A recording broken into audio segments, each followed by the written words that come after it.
uNkulunkulu yokulonda kubusisa kama kupastor weniki channel inflique asibhekela udaba olwamaphupho sibhekela elihle Nzusa lihle Nzusa uthi ngicela ukubuza la ukuthi ngabe kushona ukuphupha uphishisa amaqanda amaningi ngathi ke ulungisela ukwathosa so la ulihle into ayiphuphayo ukuthi uphishisa amaqanda ngenhloso yokwapheka ngokwephupho lakhe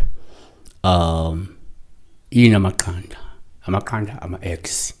When you speak of eggs you are speaking of amaqanda. I don't know amanye ama-languages which in amaqanda, but amaqanda in English are eggs. So amaqanda ashinhlanhla, amaqanda asho ukukhulelwa komuntu. Yes amaqanda ashinzalo. So asibheka kanjena-ke.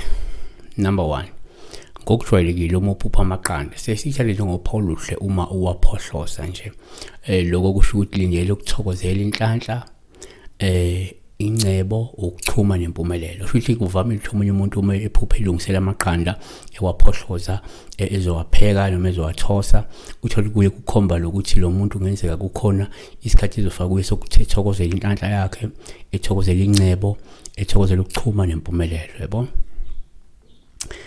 Kodwa ke number 2, kwesinye isikhathi uma uphupha amaqanda kuyaba uphawu lobu uma uwaphohloza ulungisela ukwenza nabe isishibo noma uyaphohloza ulungisela ukwapheka, ngoba lokho othola komunye umuntu kukhomba ukuthi kungenzeka kukhona ukushabalala kwenhlanhla nesibusiso okuzayo kulomuntu, yabona, noma kukhona ukucekeleka phansi kobunhlanhla balomuntu kumele uyaphohloza lamaqanda. Why sikusho lokho? Ngisenza isibonelo. Uma uphupha udla kuyidliso, kodwa sekuwena odlayo, sekuwena othenga ukudla, yabona, but idliso, yabona.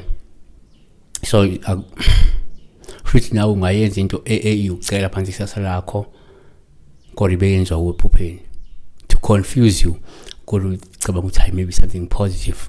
Number 3, uma uphupha amaqanda kuwuphawu olubi uma uwaphohloza, oluyebuye likhomba ukuthi kungenzeka kuzochitheka isisu kuwe noma ke komunye umuntu oseduze nawe.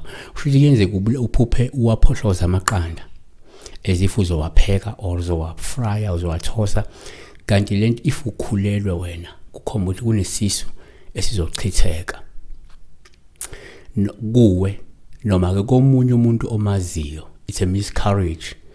That is, yeah, you're going to have a miscarriage or someone closer to you also when you miscarriage. Number 4, uma uphupha amaqanda futhi kuyaba uphawu uma waphohloza osuke lukhomba imizamo yokukhipha noma ukhushula isisu, noma lento ingakhomba ukuthi wena ukhiphe isisu noma uzohushula isisu noma uke wakhushula izisu esikhathini esedlule, yabona, kufanele usuke umlungise, yabona, wenze i-cleansing and stuff, yabona.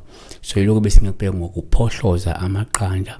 There is a negative sign about ukuphishisa amaqanda for them to be cooked or fried, or also kuyenzeka kube ne positive sign yakhona if umuntu osuke ephumelela ezophumelela ezochuma njalo njalo. Siyabonga kakhulu besibheka la ukuphishisa amaqanda uzowathosa.